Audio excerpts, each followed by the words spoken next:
Speaking with TJ Walker, the show where we dissect how and what world-class leaders communicate. Our guest today is seen regularly on CNN and Univision. That's right, folks. She's twice as smart as I am because she speaks twice as many languages as I do. She is, in fact, bilingual. She's written numerous books on communication, business development, and diversity. Her latest is Reshaping the Model, Lessons Learned from the Boys Club.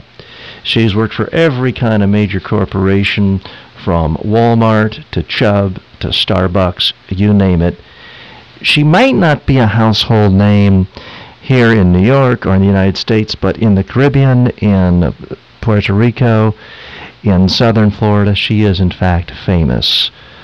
I think you're going to enjoy the conversation I had today with Frances Rios. Now, let's dive in. Frances, thanks for joining me today. Oh, thank you, TJ. And hello from the Caribbean, from Puerto Rico. It's great to be joined by you today. You and I have known each other, I think, for about a decade. You are a longtime member of the National Speakers Association, as people heard in the introduction. You speak all over the world. You train, you write books, you do TV assignments, the whole bit. What you're focusing on now is something called Reshaping the Model. It's a book, it's a workshop, it's all sorts of things. What exactly is it?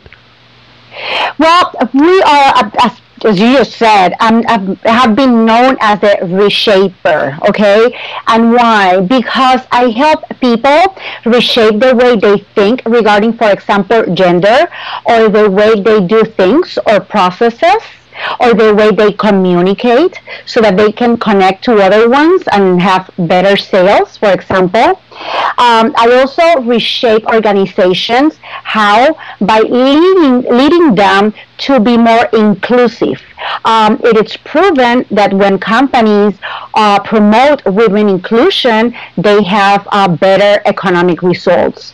So it's about reshaping the way you think, the way you work, and the way companies set themselves so that they can be more inclusive and diverse. Now, Frances, you're younger than I am, but you didn't just graduate from college yesterday. You've worked in a lot of male-dominated environments, corporations over the years.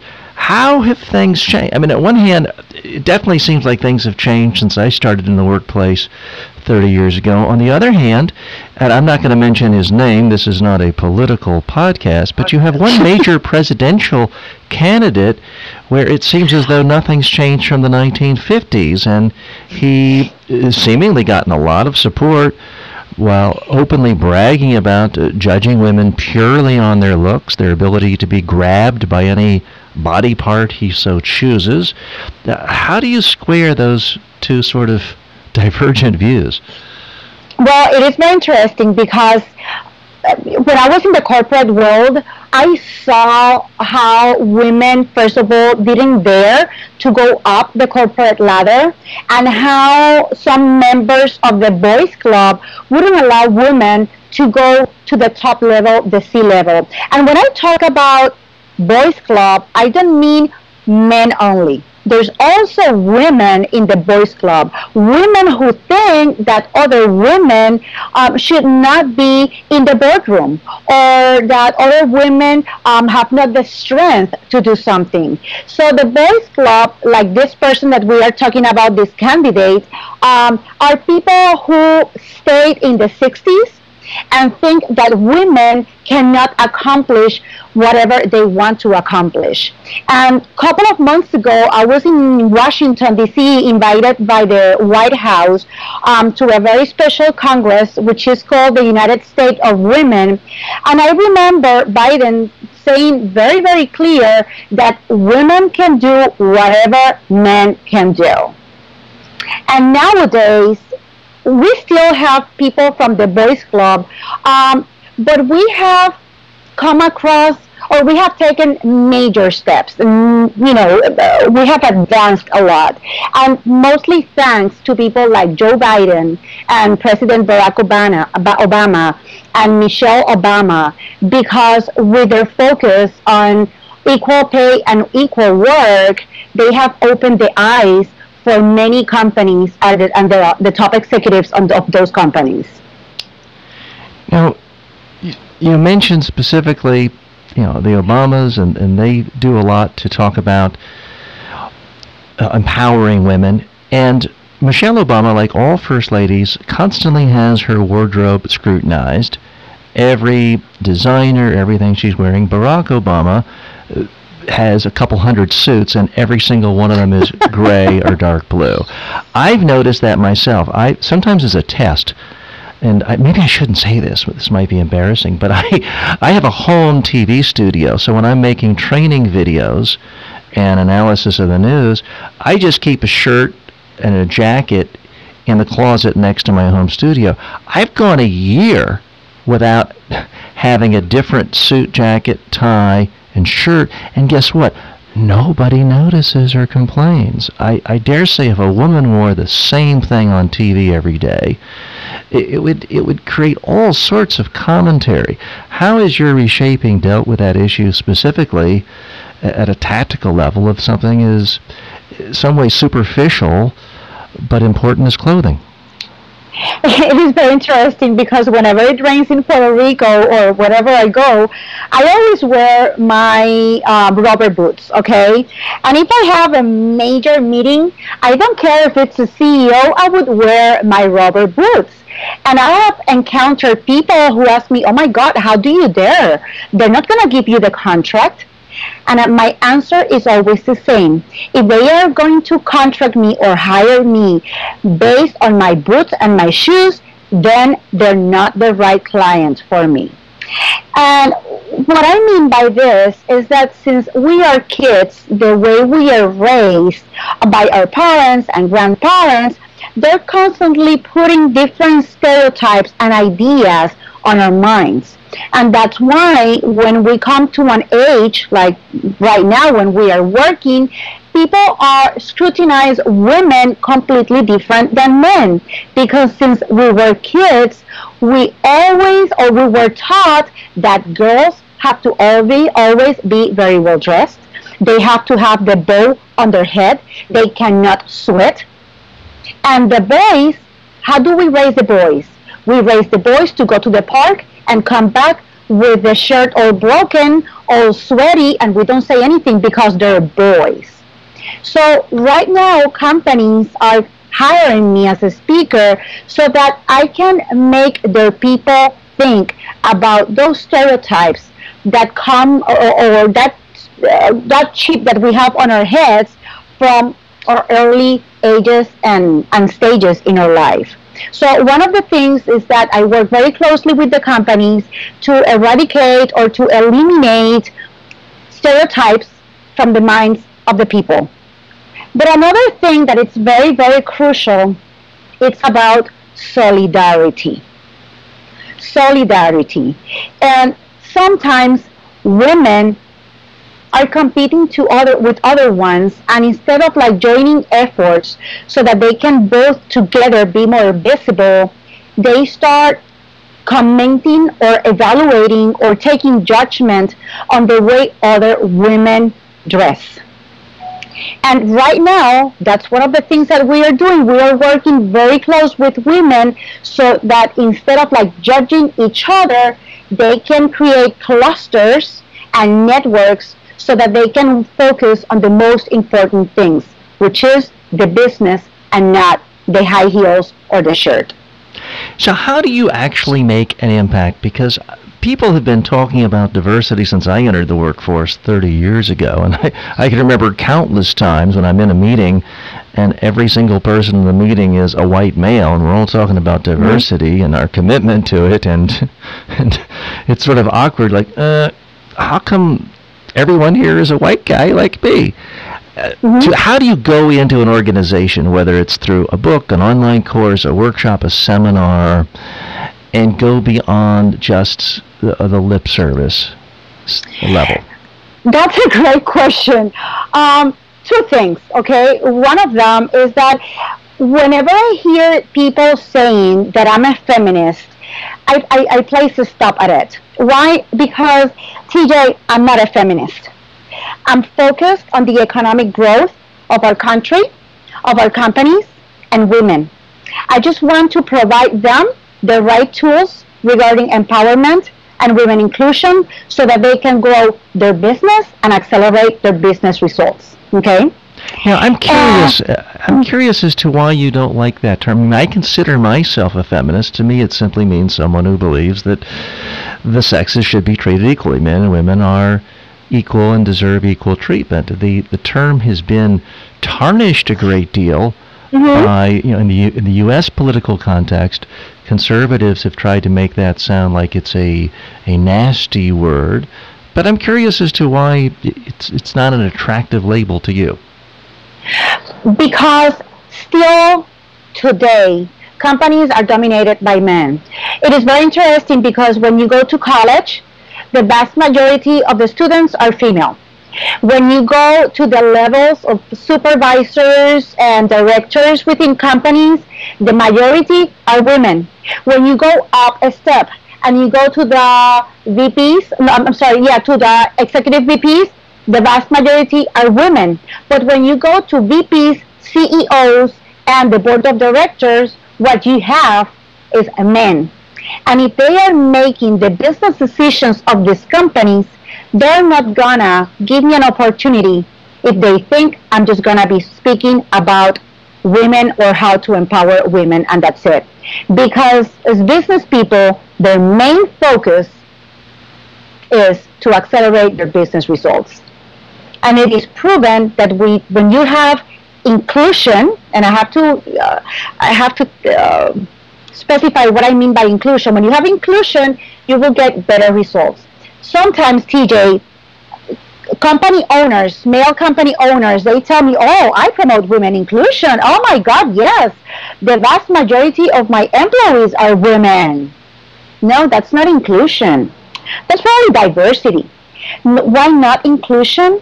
Because most of your women are in the production line, or they're like cleaning, or they're like secretaries, or they are assistants. Inclusion is when you have women sitting at the table when you make the most important business decisions that will have an impact on the bottom line of your business. Does that make sense? Definitely. Okay. So I know what they think, and as an expert in communications, CJ, that you have to talk about what people care and what makes sense to people. So if I go just like saying, if I just, approach them by saying that I'm just here to empower women, they just see this as a social responsibility effort instead of a business effort or tactic or strategy that will have a direct impact on the bottom line of the business. So that's why I make that approach. Frances, I'm often asked by women, is there something different about how women need to prepare for speeches? Do you have a different sort of training for women? Is public speaking, are women judged differently? And here's my stock answer. I suspect you may have a slightly different answer, but my answer is, when you look at all speeches made by business executives, politicians, 98% of them are so boring, men and women. They're boring data dumps. So if you can just be interesting and memorable, male or female, you're going to stand out as better than 99% of the competition. To me, speaking and presenting is an area that really is an equal playing field. Being physically stronger, having bigger shoulders, being able to lift more weight, none of that helps you at all if you're on a stage or a platform or standing in a boardroom in front of a PowerPoint. It really is about your ability to speak and to communicate. So women, I believe, are not at a disadvantage. Now, if we can get into the subtleties of someone picking apart their dress or judging their backside inappropriately, certainly there are side issues there. But to me, it all comes down to, have you narrowed your messages down to a handful?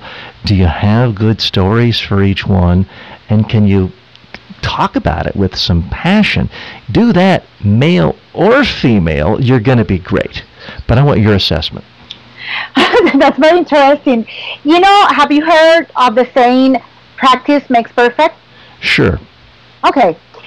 When you go out to different summits and major events, you see that the platform or the stage is mainly reserved for men. When you go around and you see the ads for different summits and programs, you see that 99 or 98% of the people or the guests invited to the stage are all men. They practice more than men. And when you have like major presentations in companies, if you have more men on the top level, they would have more practice and more exposure. So one of the things that I suggest to women is that they need to take risks. They need to dare to ask. They need to push themselves and ask their bosses, hey, I would like a new segment, and I would like to have the opportunity to present the results and the impact of my project on the business. I would like to present that to the top tier of the company. So you cannot, as a woman, sit down and wait to be asked, as if we were like 13 years old in a class party, okay? So you need to ask. Another thing that I always tell women is that men wear a black suit. That's it. It's a nice tie, black suit, white shirt, and the shoes, and that's about it.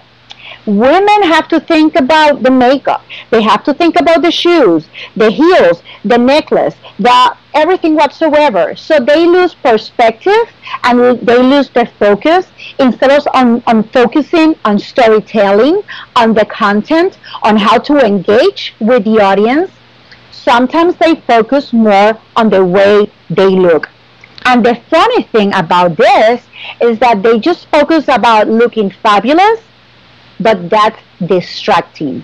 Yeah, I agree. I do agree with you, Frances. Mm-hmm. Most of the time, it is an oddity this year, 2016, when we're recording this in the presidential campaign. It is the male candidate who gets almost all of the negative attention about hairstyling and makeup, not the female.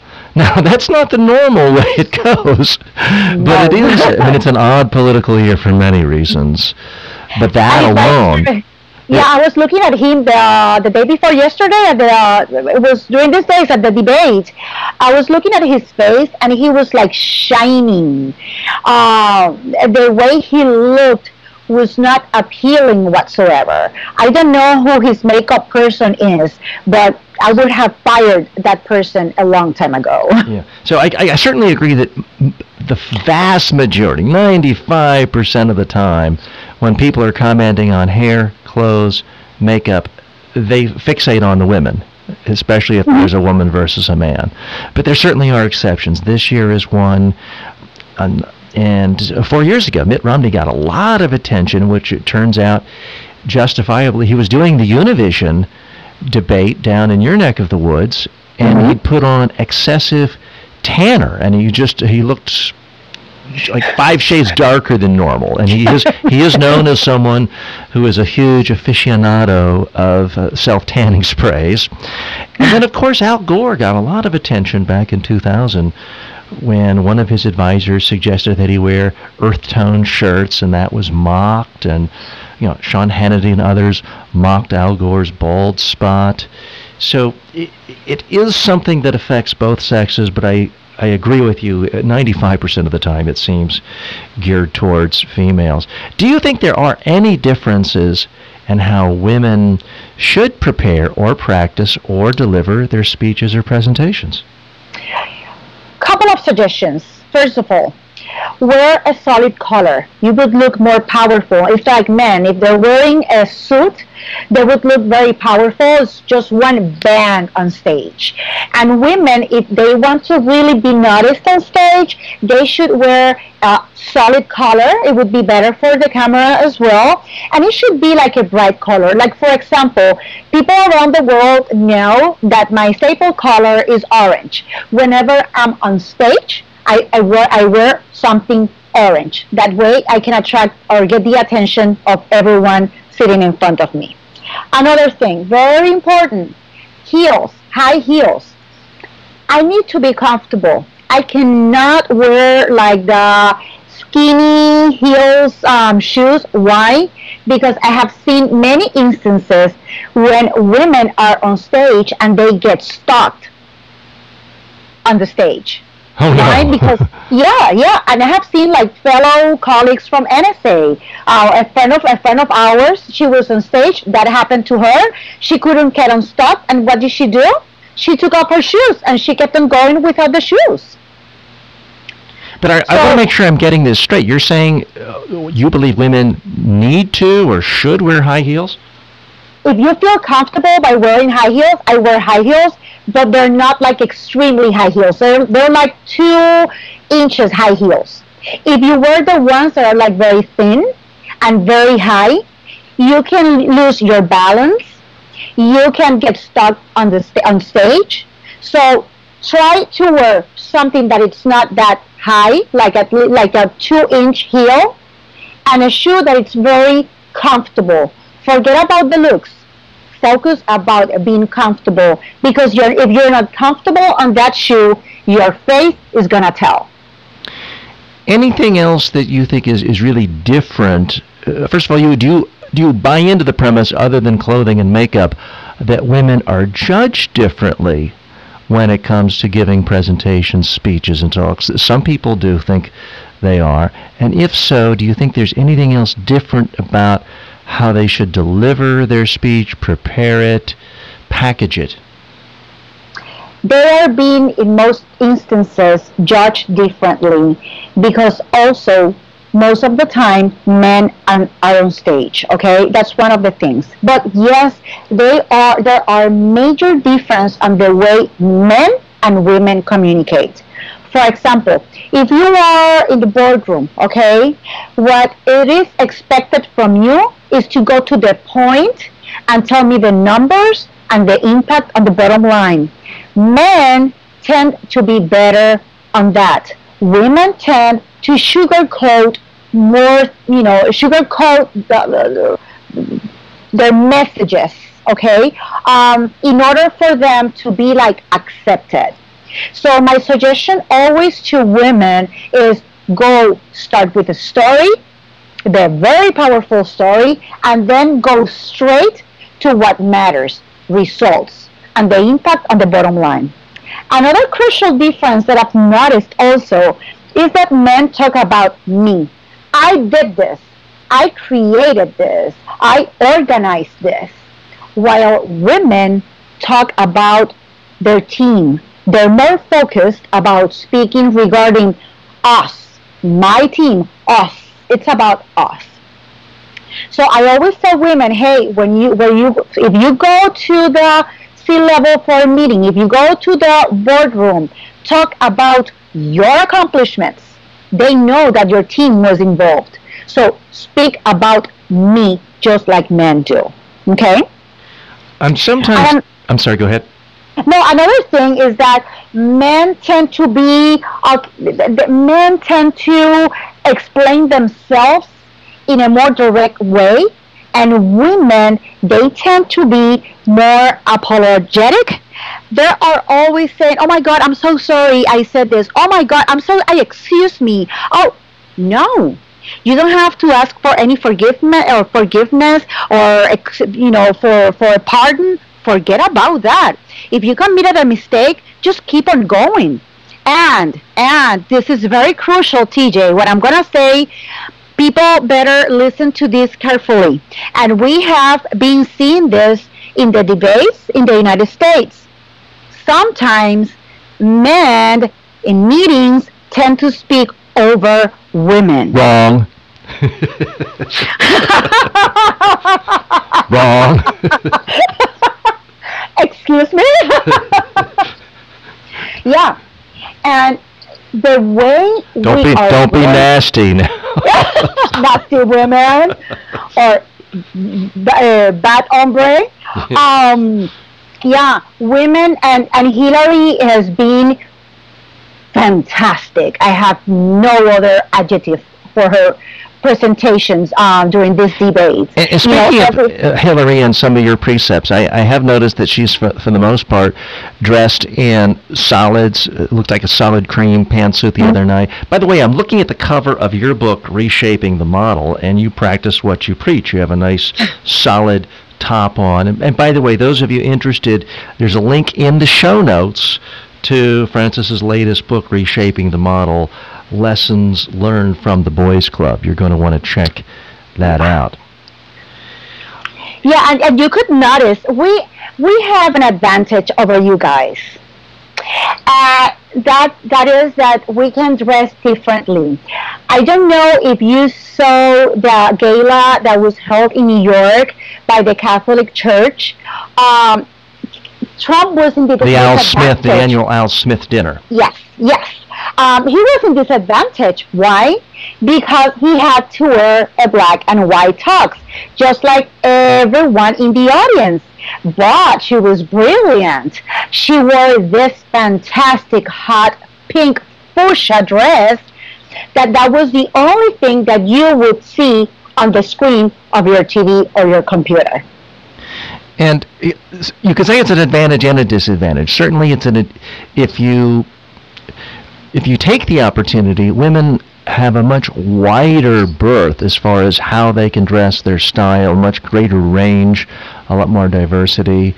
But there's also a much wider range of criticism you can receive. Interestingly, Hillary, I think, is finally settled on a hairstyle that suits her, and she keeps it consistent. And that's frankly my advice to women and men in public life, which is get a hairstyle and just stick with it, because any changes are picked apart forever. When Hillary Clinton was the First Lady of the United States, she changed her hairstyle a lot, and every time it had just wave after wave of commentary and criticism. Well, you also have to take into consideration, TJ, that it also depends on your industry. For example, she's every single day she's on the media. She is being scrutinized every single second. So I agree with you. She needs to have a constant image. But if you are in a different industry, in the fashion industry, for example, you are in the beauty industry, it's the contrary. You need to be reshaping or reformulating the way you look, because it goes along with your industry. Absolutely. Okay, does that make sense? Sure.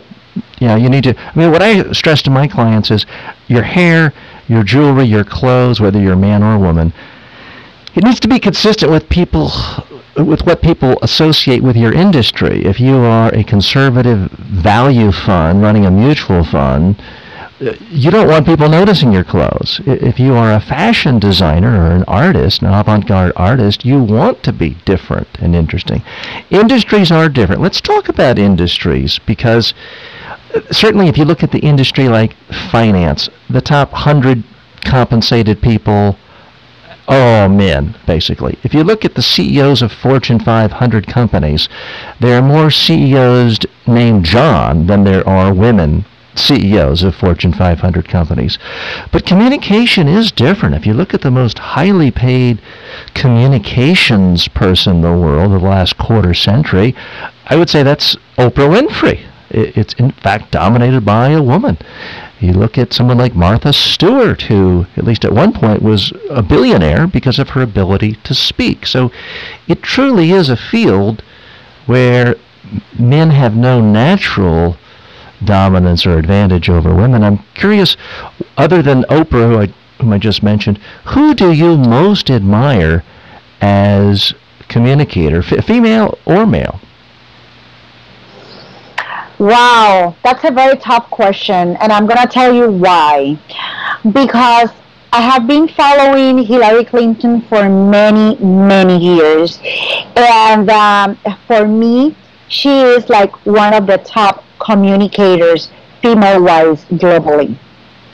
And when I talk about men, my favorite one so far is Joel Austin, the preacher.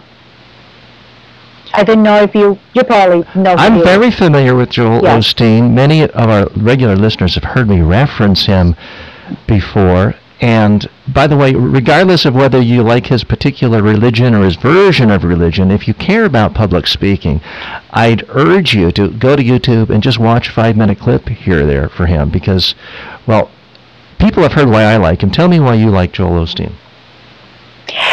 First of all, he doesn't scream. When you talk about the Catholic Church, normally the preachers are known to have this tedious and boring,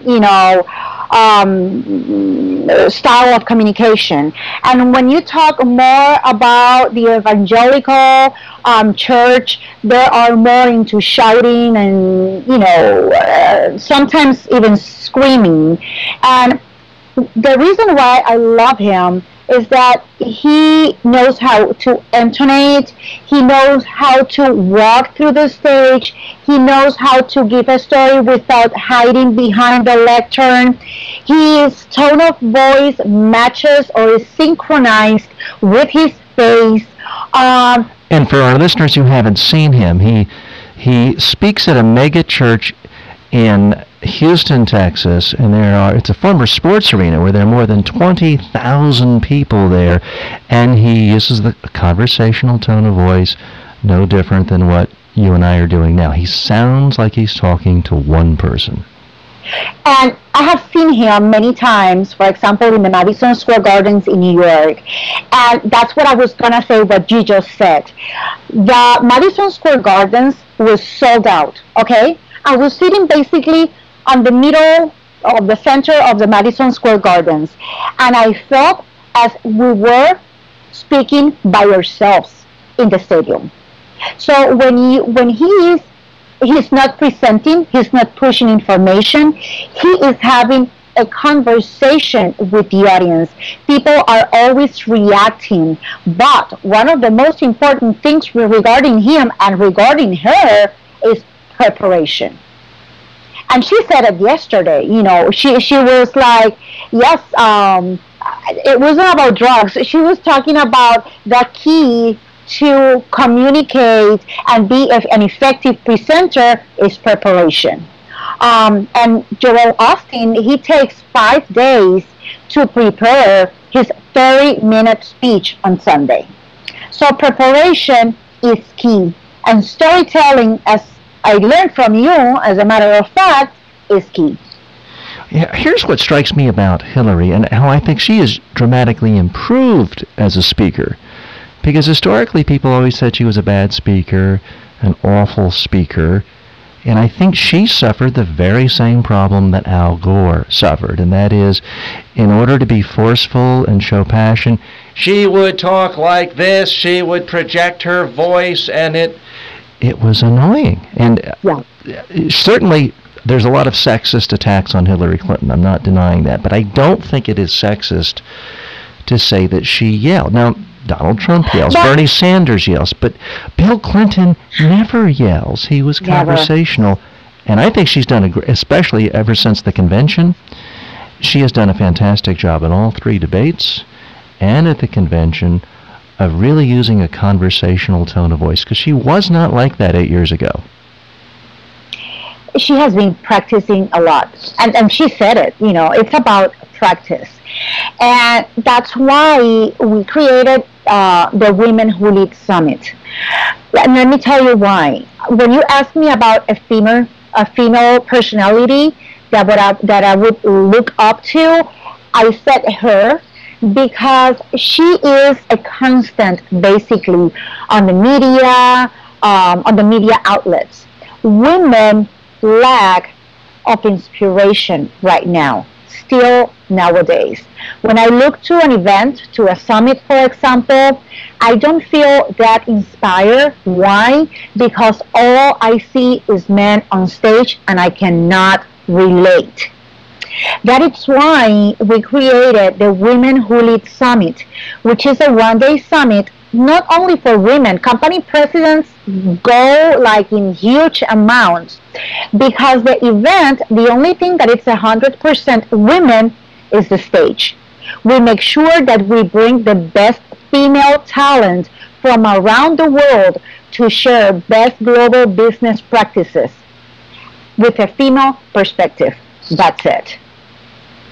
And I want women to help other women be better at presenting, be less judgmental, and also I would like to dare women to dare to take more risks on stage.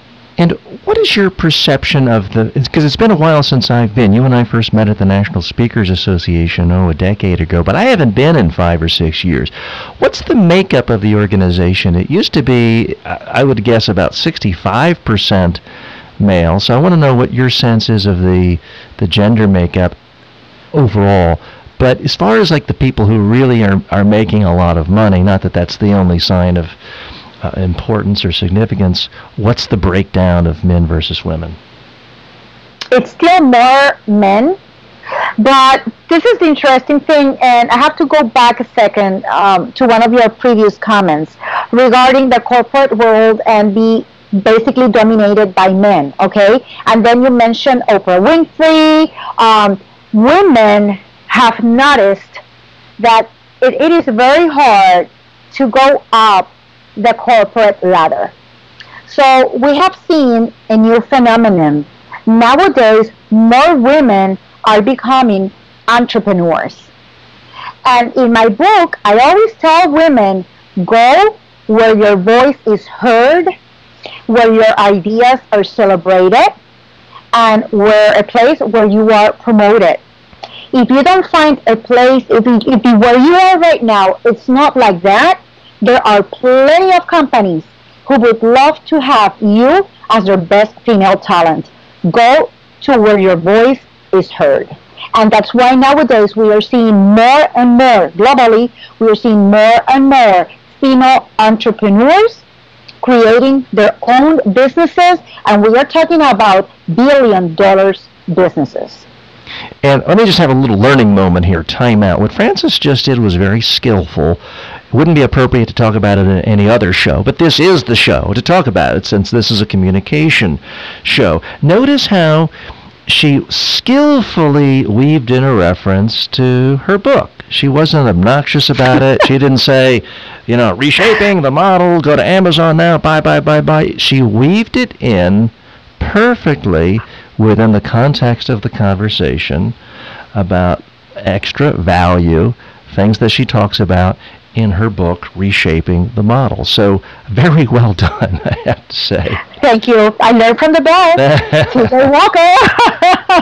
And we should point out, many, many years ago, you did come to one of my seminars, but you were a talent before then. I take no credit for the fact that you now speak all over the world. You're regularly seen on CNN, on Univision, and that leads to my next question. I want to know both your best media appearance ever, what happened, how did you prepare, why did it work so well, but also what was your worst media appearance and what happened? The best one, I think, was a recent one. It was with CNN in Espanol, CNN in Spanish.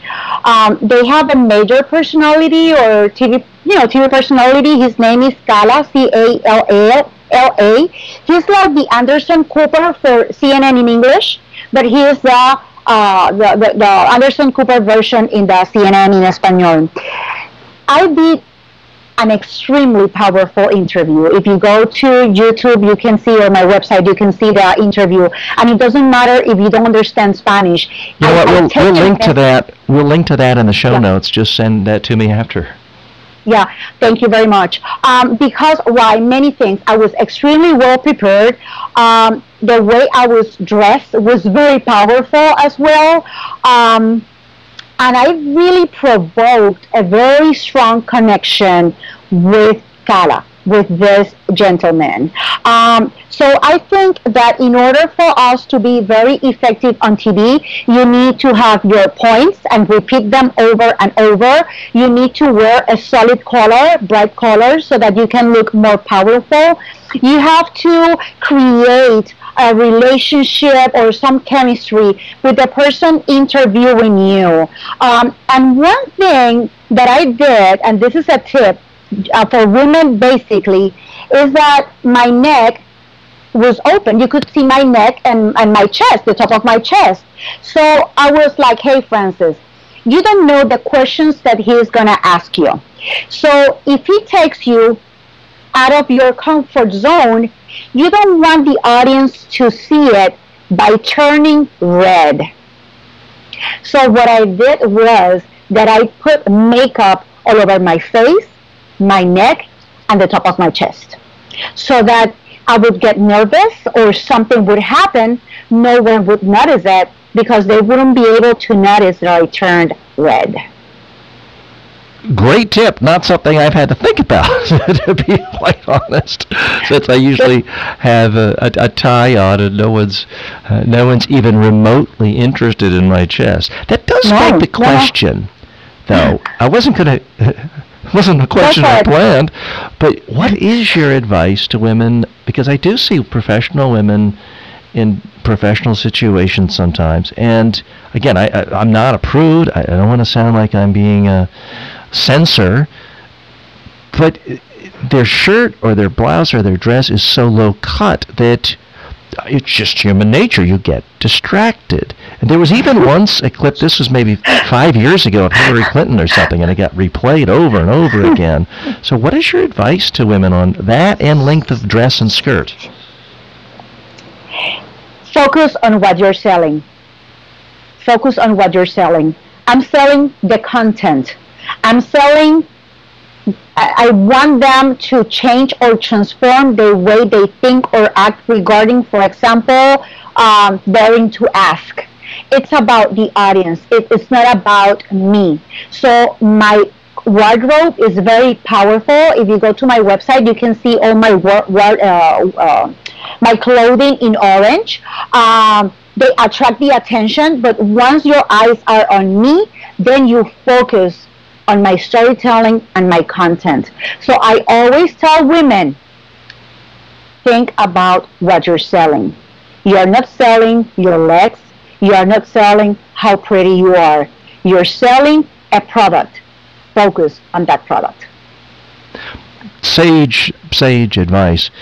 Now, you've had a lot of good experiences, and you've made that jump from being someone who's interviewed to being occasionally interviewed to being regularly interviewed to then hosting your own segment. So you've jumped up many legs on the whole media food chain.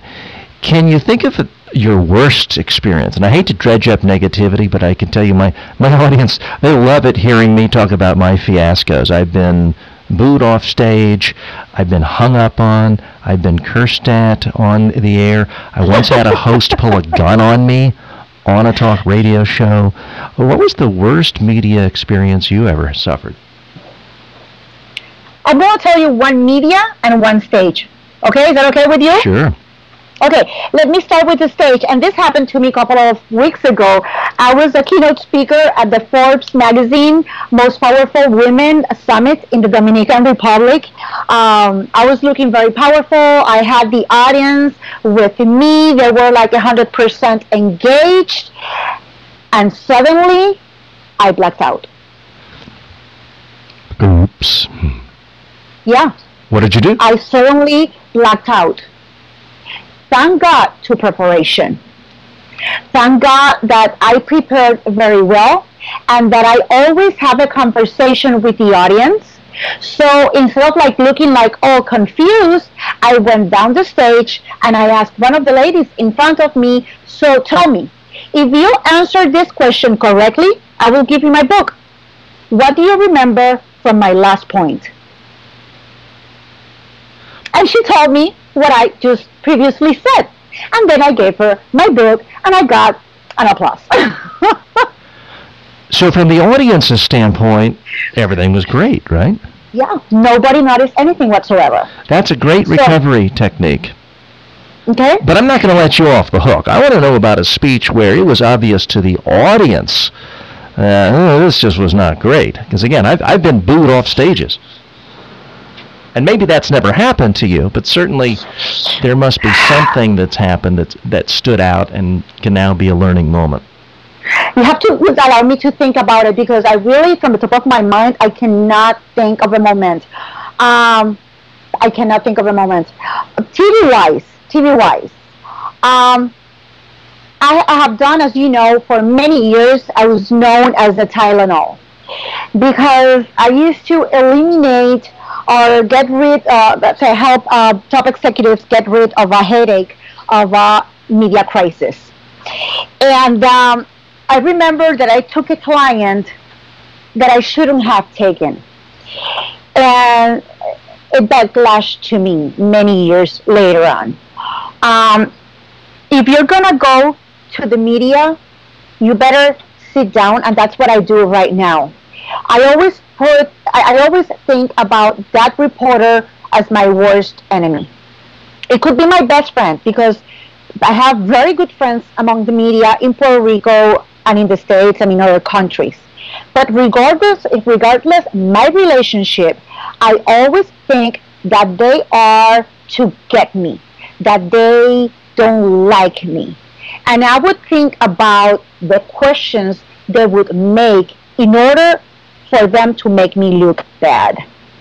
And I really prepare myself with those answers so that I would, I prevent or I minimize the possibility of looking bad or awkward on TV. So what happened with this bad client? You shouldn't have taken it in a moment. I'm going to ask you, what's your criteria for a bad client, and why should you not have taken this one? But what happened? I cannot talk too much about that client in particular. And we don't have to mention names. That's okay. Yeah. What I can tell you is that in Puerto Rico, where I'm from, and in other American countries, I have been known for my abilities to handle crises and crises with a global impact. So when this organization had a major explosion here, the number one person that they thought, the first one on the list, was me, because I was basically the only one with the global expertise. But I should have thought more carefully about the reputation of the company. And if you're going to be the face, if you're going to be the person representing a company, you better be extremely sure that is it worth it. Because reputation is not something that you build in one presentation or one media interview. Reputation is something that you have been building up throughout the years. And by representing a company or by being the spokesperson of a company, if you didn't make sure that the reputation and the way they work with their stakeholders is not, top or positive, don't work with that client. Don't represent their client. Don't put your name and reputation in danger for someone else. It's not worth the money. Now, it does beg the question, though, in times of crisis, certainly corporations, governments, politicians reach out to crisis experts like you and like me. But do you feel that it's appropriate for them to use outsiders as spokesperson? Now, I've served as a spokesperson for companies before, but not during a crisis. But I always follow the adage that during a crisis, if there's really something that could have a long-term damage to an organization's national, international reputation, the CEO has to be the spokesperson. And to farm it off on a PR person or an outside consultant, even if their message is great, even if they have the best communication skills in the world, still sends a message to the world that those who are accountable are hiding. I'm just interested in your thoughts there. I agree with you totally, 100%. But we have to take decisions based on what we have ahead. On that occasion, particularly, not the CEO, not the second in command were in Puerto Rico. Indeed, one was in an airplane, 16 hours. He was like flying from, I don't remember, he was going to Africa. The other one was on his way to Japan. So there was no one else. And the company here, there was nobody whatsoever prepared to encounter the media. So in that situation... Short term, you were it. I was the one. Yeah. I was the one. But normally, what I suggest to to my clients is, first of all, they need to prepare. They cannot wait until they have the crisis knocking at their door to start working on their media abilities. They have to hire you, for example. They have to work with you in advance, because a crisis is a crisis. You don't know when it's going to get here. So companies need to be more savvy. If they really have a major interest on their bottom lines, they need to invest, not spend. They need to invest on a media crisis training like the one that you give. Well said. There are other some instances, for example, that in order for me to protect my client, it was more strategic and intelligent for me to take the attention away from them. It was a major crisis in Puerto Rico. It could affect a whole industry, and it was about this lady who unfortunately got killed here in the island, and she got killed not in the facilities of my client, instead of a public road. So we didn't want our client to be on the media talking about the story, because then the name of his company would appear on the media. Makes Does that sense. make sense? Tough, Okay. That's a tough situation. So in that case, I was representing them without saying the company name. I was in media outlets in China, in England, you name it, but without mentioning the client's name and without harming their reputation, because at the end of the day, they had nothing to do with the situation.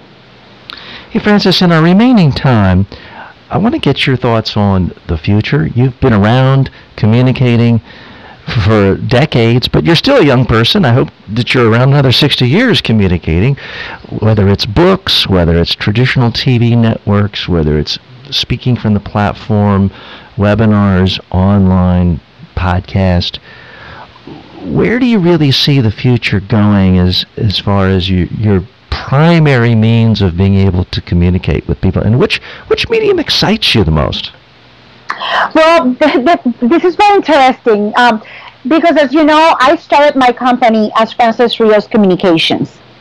But as a reshaper, I reshaped my business as well. So we went from being Frances Rios Communications to Frances Rios Enterprises.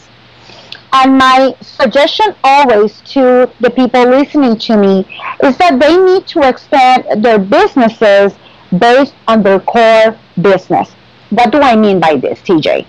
What I mean by this is, like, I focus on women inclusion and women empowerment. So I not only serve as a speaker, but we also created the one and only tool around the world to measure levels of women inclusion within companies. As you see, it goes along with my business or the core of my business. Now we are going to be launching a girls' clothing line to empower girls. So we are empowering women, but now we are also empowering girls. So as you can see, my business model is very simple, but it has many legs, all focused on the same thing: empowering the female population. Well, I wish you luck with the clothing line. It reminds me of one of my worst, ill-fated business ventures. I started a TV tie line for men, all solids that don't clash, and it sold about 2 ties in 2 years. But you're a much better marketer than I am, so. And I'm going to look for that, because I need. It's not too soon to be thinking about clothes for my daughter. My daughter's 3.5, and believe it or not, we had public speaking lessons this morning because she had show and tell at preschool, and we practiced on video. Our regular listeners know I do that with her, so not too soon to start getting her to dress appropriately. So we'll look. We'll put the link. I'd like to put the link in our show notes for that as well. Sure. Frances, and thank another you. thing. Let me say just one thing, and it's about making alliances. cultivating allies. It's like we have been allies for many years. In order for people to grow their business, they need to cultivate partners. Otherwise, you're not going to be that visible in the world. Great final tip, Frances. Thank you so much for being an ally of Speaking with TJ Walker. Thanks again for being with us today. Thank you. Thank you very much, T.J. Thanks for listening to Speaking with TJ Walker.